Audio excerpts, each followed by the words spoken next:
Halo teman-teman, jumpa lagi dengan saya. Hari ini kita akan membahas tentang pertandingan yang akan datang antara Timnas Indonesia sebagai tuan rumah melawan Australia ya di lanjutan kualifikasi Piala Dunia round ketiga. Di mana pada pertandingan pertama Australia itu secara mengejutkan kalah dari Bahrain 0-1 di menit-menit terakhir. Di mana pada pertandingan itu banyak sekali drama-drama yang dilakukan oleh para pemain dari timnas Bahrain, dan para pemain dari timnas Australia terpancing. Dengan begitu ada beberapa pemain yang terbawa emosi dan keluarlah kartu merah bagi pemain Australia satu di menit ke-70 sekian, dan keunggulan jumlah pemain bisa dimanfaatkan oleh para pemain dari timnas Bahrain, di mana pada pertandingan itu juga membuktikan bahwa Australia itu tidak sekuat yang tidak sekuat yang kita kira gitu, dan terbukti Bahrain pun bisa mengalahkan, kenapa Indonesia tidak gitu. Arab Saudi saja sudah bisa kita buat kerepotan melawan kita dengan skor 1-1 kemarin. Apalagi Indonesia akan bertarung di kandang sendiri ya, di Gelora Bung Karno, dengan kondisi rumput yang kemarin bagus. Pak Erik sudah sudah berkunjung ke GBK, inspeksi ke sana, dan kondisinya sangat-sangat bagus. Kemarin ada misa dari Paulus pun tidak terganggu ya kondisinya, karena memang tidak diinjak atau tidak digunakan si lapangan dari GBK-nya itu sendiri. Ya, mudah-mudahan kita bisa membawa poin maksimal ya, dimana kalau kita bisa menang, poin FIFA yang kita dapatkan itu 21,07, yang itu bisa membuat kita loncat dari sekarang 131 bisa ke 126, naik 5 peringkat. Wah, itu hadiah yang sangat bagus untuk kita yang bisa kita dapatkan ya dari pertandingan besok. Kalaupun itu kita bisa menang, kalau imbang kita itu plus 8, itu sudah bagus untuk kita. 8 mungkin kita bisa naik satu peringkat ya ke 130 atau mungkin 129. Kita lihat saja nanti. Dan yang pasti pertandingan di GBK itu harus kita manfaatkan sebaik-baiknya untuk kemenangan Indonesia ya, di depan 90.000 penonton, di mana tiket di GBK itu sudah sold out. Laporannya kemarin itu sudah terjual habis ya untuk 90.000 penonton di GBK nanti. Harusnya dukungan yang diberikan untuk timnas itu bisa dimanfaatkan oleh teman-teman dari timnas Indonesia itu ya, dan itu akan membuat gentar pasukan dari Graham Arnold ya, dari timnas Australia. Yang pasti pemain ke-12 itu sangat penting. Terbukti sampai yang kemarin di Arab Saudi pun itu TKI ataupun diaspora yang ada di Arab, tidak cuma yang ada di Arab Saudi, dan negara-negara yang ada sekitarnya, Qatar, Bahrain mungkin, atau Kuwait, itu pada datang ya ke sana. Bahkan jurnalis Arab pun memuji totalitas dan nasionalisme dari pendukung tim Garuda ya yang ada di Arab dan sekitarnya itu. Bahkan dia menuliskan bahwa timnas Indonesia didukung oleh pendukungnya itu 1 jam sebelum pertandingan pun sudah penuh section penonton yang ada di Stadion King Abdullah kemarin ya. Jadi di sudut selatan sebelah kanan itu tempat pendukung tim tamu, yaitu tim Indonesia, itu 1 jam sebelum pertandingan pun sudah penuh. Sedangkan untuk tuan rumah sendiri sampai kick off pun itu tidak penuh ya. Kita bisa lihat banyak yang bolong-bolong.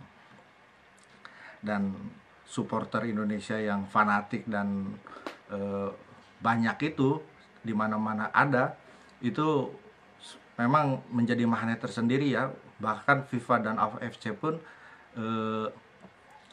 memanfaatkan momen itu ya.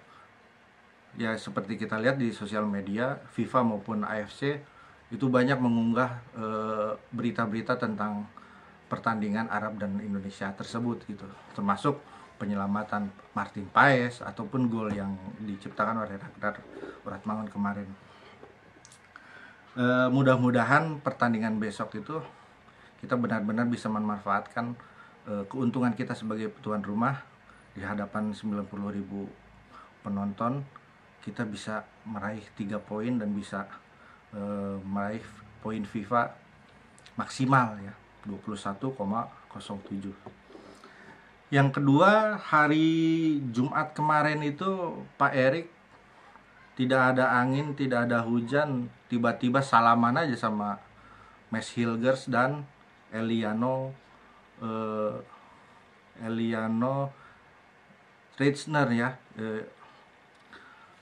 Kedua pemain itu memang dikabarkan akan bergabung dengan Indonesia, tapi entah kapan, tahu-tahu kemarin udah salaman aja, udah ada di Indonesia gitu, udah malam bahkan dengan Pak Erik dan pengurus Exco PSSI yang lainnya. Dengan tambahan 2 pemain ini tentu akan membuat timnas Indonesia makin solid lagi ya. Mes Hilgers itu adalah back, terus Eliano itu attacking midfielder ya, ataupun bisa di sayap kiri dia. Di mana posisi itu sudah diisi sekarang oleh Ragnar, bahkan oleh Marcelino. Persaingannya pun akan ketat nanti di sana. Dan usianya pun muda gitu. Mes Hilgers itu 23, Eliano pun 23. Jadi untuk jangka panjang mungkin mereka bisa kita mainkan sekitar 7 sampai 10 tahun ke depan, mereka bisa kita manfaatkan. Mudah-mudahan akan ada kejutan-kejutan lain dari PSSI dan Pak Erick Thohir ya. Mungkin operasi-operasi senyap Pak Erick Thohir di belakang meja, di belakang layar itu mungkin akan mengejutkan kita lagi di bulan Oktober gitu ya. Sekarang proses naturalisasi 2 pemain baru ini sedang diproses. Tapi sayangnya yang tadinya dikabarkan bahwa 2 pemain ini akan menonton di GBK, ternyata mereka hanya latihan aja kemarin di hari Sabtu. Di hari Sabtu itu mereka hanya ikut latihan, dan di hari Minggu ini mereka balik lagi ke Belanda karena mungkin persiapan untuk Liga di pekan minggu depan ya, Sabtu minggu depan ada pertandingan di Liga Belanda sana. Tapi tidak apa-apa, mungkin walaupun mereka tidak nonton di GBK langsung kan, mereka mungkin bisa nonton secara streaming gitu kan. Mungkin pemain yang kita tunggu lagi adalah Ole Romani dan Mauro Zylstra ya, 2 penyerang yang sangat-sangat kita nantikan kedatangannya. Dimana terlihat dari pertandingan kemarin pun striker kita penyelesaian akhirnya belum terlalu sempurna ya, dan masih butuh masih butuh bantuan gitu dari striker lain gitu.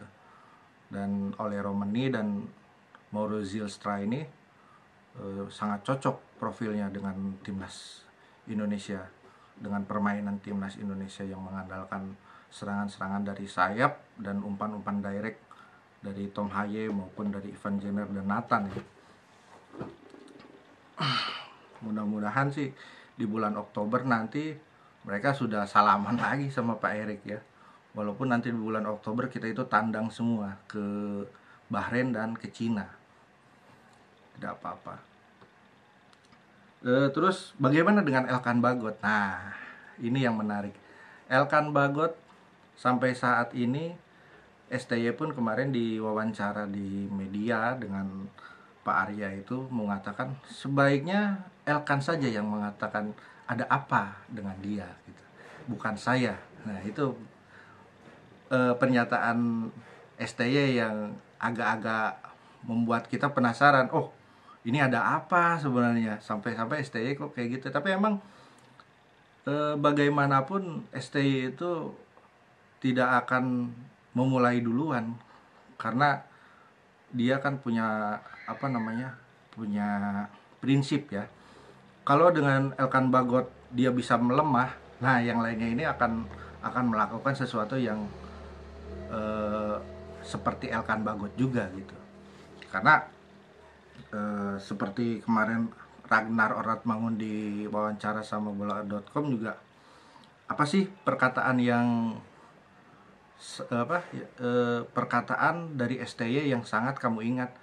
Ragnar bilang, kamu harus bangga bisa berseragam Garuda dan kamu harus memberikan segalanya untuk bisa berseragam Garuda. Nah itu yang sangat menarik ya. Dengan perkataan itu sudah jelas bahwa semua yang berseragam Garuda, kalau ingin mengenakan seragam Garuda, kamu harus membelikan totalitas untuk Garuda. Itu sih pesannya. Dan Elkan, ya saya harap sih Elkan menyambut pernyataan STY ini dengan legowo gitu ya. Kenapa sih nggak ngalah gitu kan? Ya mau gimana pun kan Elkan kita butuhkan gitu. Nggak sekarang, tapi ketika mungkin pertandingan ketiga keempat kita ternyata back kita ada masalah, entah itu cedera ataupun akumulasi kartu, kan Elkan akan menjadi tambahan yang yang kita butuhkan gitu. Yang mungkin kita sekarang punya Rizky Ridho, masih di situ ada Wahyu Prasetyo, bahkan Ferrari dimainkan. Tapi Elkan dengan tinggi badan dan skillnya ya adalah sesuatu yang berbeda gitu kan, bisa memberi warna tersendiri gitu. Nah mudah-mudahan permasalahan STY dan Elkan ini cepat diselesaikan. Pak Erik juga berusaha untuk menjadi penengah gitu. Kemarin juga Pak Erik bilang ya mudah-mudahan Elkan bisa kita bujuk, STY juga jangan main ego gitu. Semua ini kan demi bangsa dan negara gitu, demi Garuda. Ya kita doakan yang terbaik saja lah untuk kondisi Elkan dan STY ini. Apalagi ya, saya rasa tidak ada berita baru lagi. Mungkin besok Senin atau hari Selasa sebelum pertandingan akan ada berita terbaru tentang update dari timnas. Kita tunggu saja. Sebelum ada ya saya akan coba untuk mencari dan saya akan kabarkan segera kepada teman-teman sekalian. Terima kasih sudah menonton. Silakan klik tombol like-nya kalau Anda suka, dan jangan lupa subscribe agar saya bisa bersemangat untuk membuat konten berikutnya. Bye bye.